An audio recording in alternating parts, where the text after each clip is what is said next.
El ego, dentro de este miedo, también diríamos que normalmente se manifiesta tratando de sentir una importancia, sentir que le presten mucha atención y entra en un sinfín de comparaciones con las otras personas.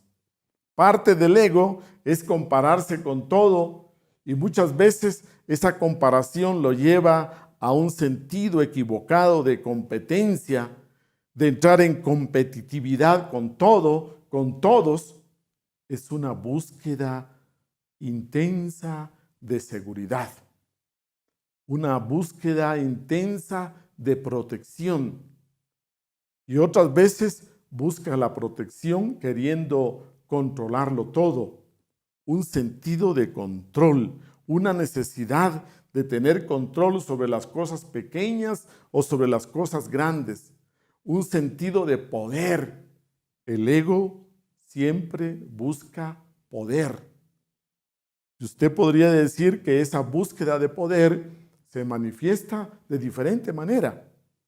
Unas veces se manifiesta como queriendo tener la razón en todo, queriendo ganarse la razón en toda discusión, en toda decisión. Pero como se siente inseguro, con miedo, de ahí surge otro elemento también que es la desconfianza. La manifestación del ego siempre implica miedo, temor y desconfianza. Entonces, diríamos que pocas veces confía en las demás personas o en las situaciones. Siempre el ego, diríamos, tiene una intención oculta o tiene una segunda intención ahí. Siempre trata de sacar algo de sus relaciones, de las personas, de las situaciones, busca sacar ventaja, tiene algunos intereses ocultos, etc. Estas son las manifestaciones del ego desde el temor, desde el miedo, la desconfianza. Y por otro lado, también es muy delicado, fácilmente se resiente, fácilmente se lamenta, se queja, vive dentro de la queja, dentro de los reclamos, porque el ego siempre tiene un sentimiento de, diríamos, insatisfacción. Si usted en su vida con frecuencia siente ese sentimiento de insatisfacción, porque el ego vive dentro del proceso del más. Siempre busca más, siempre quiere más. Tiene un sentimiento de no ser suficiente. Y entre ese sentimiento de no ser suficiente, lógicamente que le viene la inseguridad, el miedo. Como este sentimiento de no ser suficiente es muy fuerte, entonces siempre está en la búsqueda de más conocimientos, de más títulos, de más grados, de puestos, de alcanzar ciertos puestos en la vida social, en la vida pública, de tener más propiedades, de tener un mayor patrimonio. Es esa búsqueda incesante de seguridad.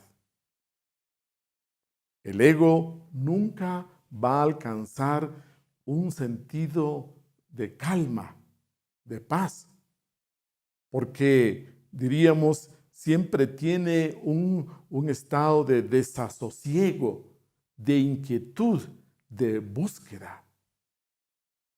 Dese cuenta entonces que desde este punto de vista, usted debe conocer estos dos aspectos de sí mismo.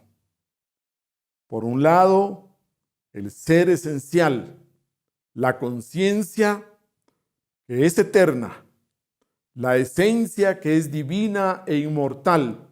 Ella conoce de las palabras de paz, de armonía, de tranquilidad. Mientras que por el otro lado encontramos este yo ficticio que como no tiene mayor realidad, entonces siempre está buscando hacerse sentir, que lo noten, que realmente lo tomen en cuenta. Y si no pasa esto, entonces lógicamente que él siempre toma la actitud de sentirse víctima, de hacerse la víctima. Cada vez que caemos en esos estados de victimismo, es porque nosotros no tomamos la responsabilidad de la situación. Y el ego siempre tiene su mirada hacia afuera.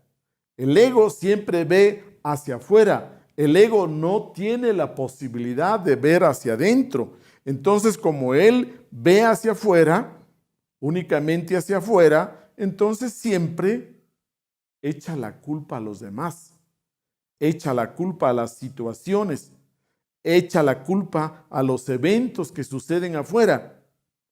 Usted diría que el echar la culpa a los demás es una forma muy característica del ego. Esa forma de echar la culpa a los demás implica entonces que surge el resentimiento. Siempre vive resentido, siempre vive quejándose, lamentándose, reclamando. Y todo esto lo va fortaleciendo. Es de esta manera, a través de estos mecanismos, que logra subsistir, sostenerse completamente. Cuando hablamos de ego, tenemos que darnos cuenta que son varias características muy definidas. Decimos entonces que otra de las características muy particulares es la necesidad de la separación, de sentirnos separados. Yo aquí y tú allá. Yo y lo mío por acá, allá tú y lo tuyo.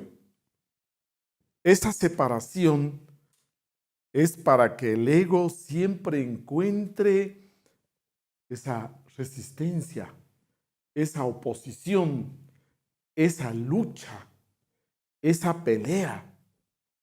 El ego, al buscar esa separación, al hacer esa separación entre yo, lo mío, y tú y lo tuyo, busca como formar una isla, como ser una isla. Y al ser una isla, siempre entonces tiene que enfrentar, siempre tiene que encontrar conflicto, oposición, guerra, pelea, lucha.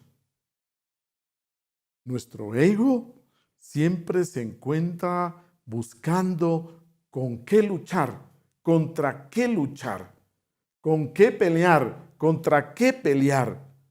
En esa lucha y en ese esfuerzo se sostiene el ego, se fortalece el ego, se va desarrollando el ego. Entonces, no olvidemos la palabra identificación.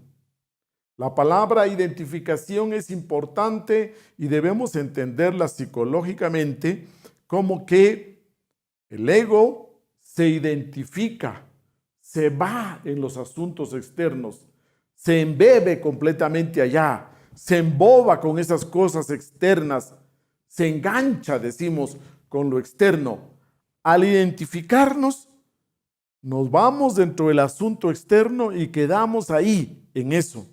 Y de esa identificación surge el alimento, el sostén del ego. Esa identificación se da por olvido de sí mismos, por olvido de nosotros mismos, por olvido de lo que somos en el fondo, de nuestra esencia, de nuestro ser esencial, de nuestra conciencia. Dese cuenta entonces que cada vez que nosotros nos olvidamos de sí mismos, al olvidarnos de sí mismos, damos espacio, damos lugar a que se manifieste el ego. el impostor, esa otra y segunda naturaleza.